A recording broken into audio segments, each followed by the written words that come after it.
Di tengah proses hukum yang kini sedang berlangsung, satu kabar tak sedap justru mengembus dari kota Loksmawe, Provinsi Aceh.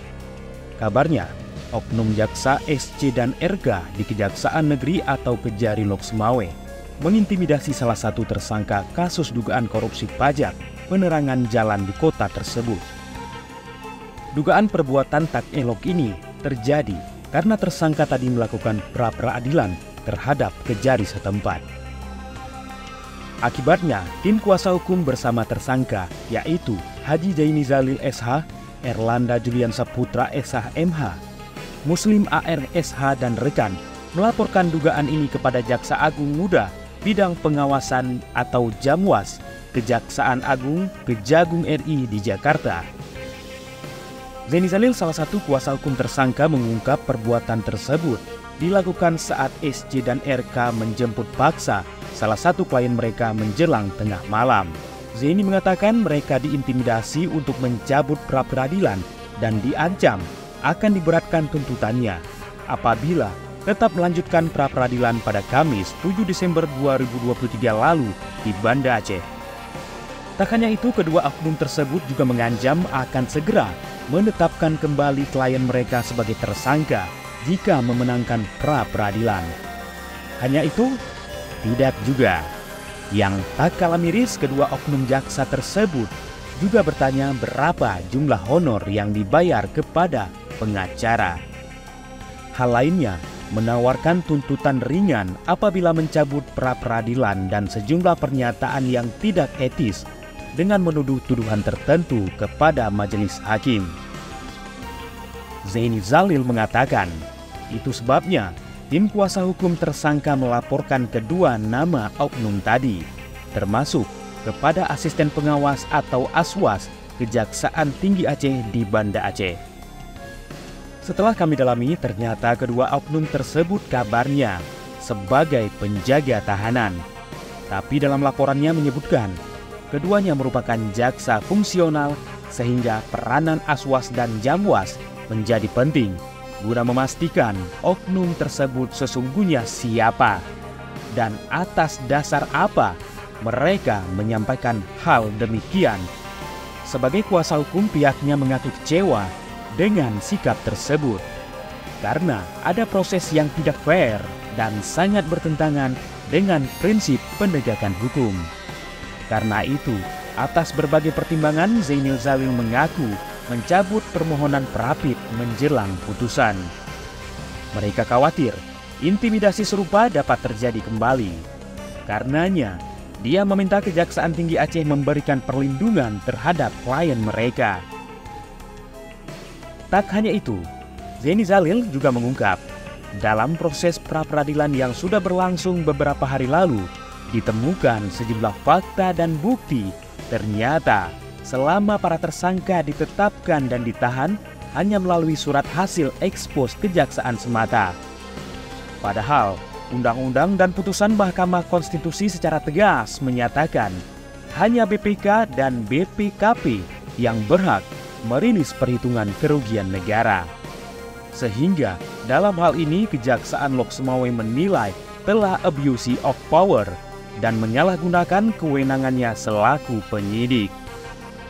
Zaini menambahkan, bahkan fakta yang mengejutkan pihaknya dengan surat tugas audit berakhir tanggal 30 November 2023 di hadapan Majelis Hakim BPKP belum mengeluarkan hasil audit terhadap kerugian negara. Fakta ini membuat kami bertanya-tanya, kenapa klien kami jadi tersangka bila hasil auditnya tidak ditemukan?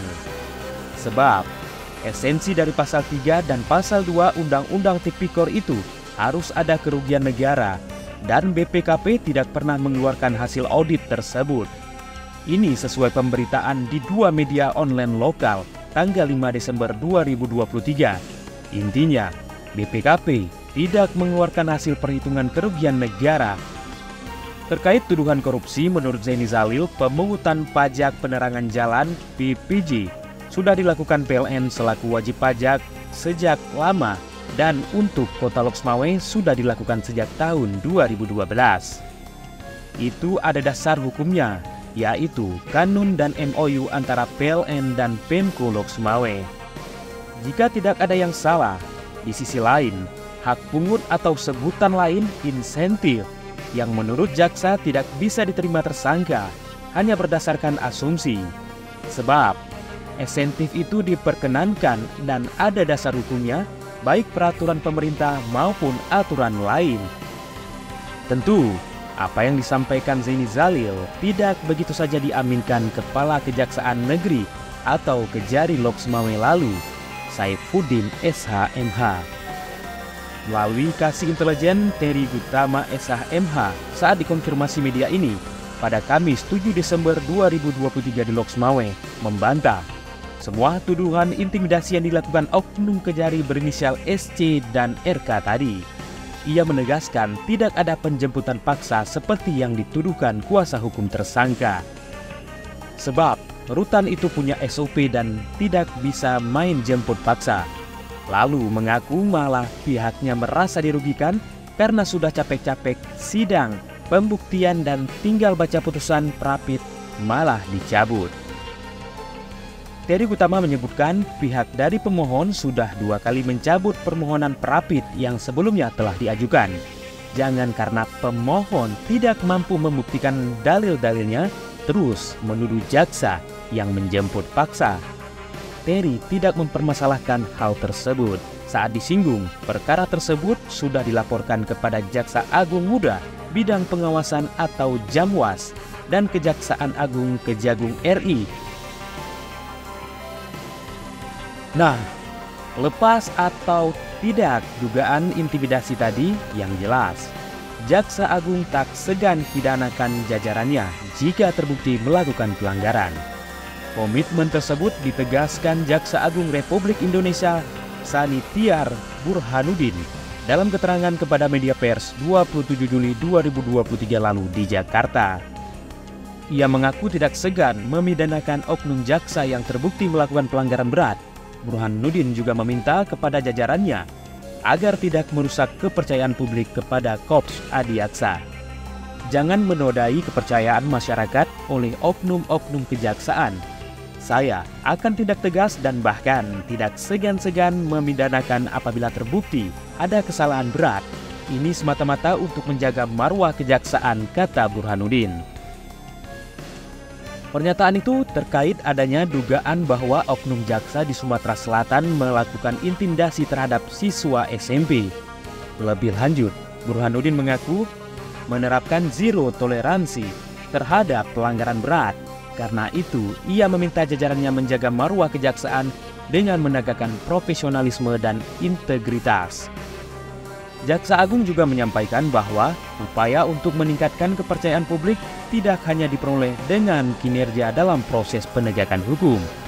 Namun demikian, hal tersebut juga dipengaruhi dengan langkah mendisiplinkan serta menindak oknum jaksa atau pegawai kejaksaan yang masih melakukan perbuatan tercela, menyalahgunakan kewenangan, arogan, dan sewenang-wenang. Saya selalu menegaskan dan menekankan bagaimana kita merespon secara cepat, tepat, dan akurat berbagai pengaduan atau pelaporan masyarakat yang ditujukan kepada kejaksaan. Juga terkait pelaporan mengenai oknum jaksa yang melakukan perbuatan tercela, ujarnya. Pusat Penerangan Hukum Kejagung RI mencatat dalam 3 tahun terakhir, tindakan tegas Jaksa Agung terhadap oknum nakal di lingkungan kejaksaan berhasil menurunkan jumlah pelanggaran baik ringan, sedang, dan berat. Di tahun 2021 misalnya tercatat ada 209 pelanggaran. Tahun 2022 terdapat 167 pelanggaran. Sedangkan periode Januari-Juni 2023 tercatat ada 28 pelanggaran. Ada penurunan jumlah signifikan khususnya untuk pelanggaran berat yang jumlahnya 13 orang pada 2023. Tulis Kepala Pusat Penerangan Hukum Kejagung Ketut Sumedana dalam keterangannya. Hingga Juni tahun 2023 lalu, Kejagung telah memproses pidana 7 oknum jaksa yang melakukan pelanggaran berat karena dianggap sangat mencederai rasa keadilan masyarakat.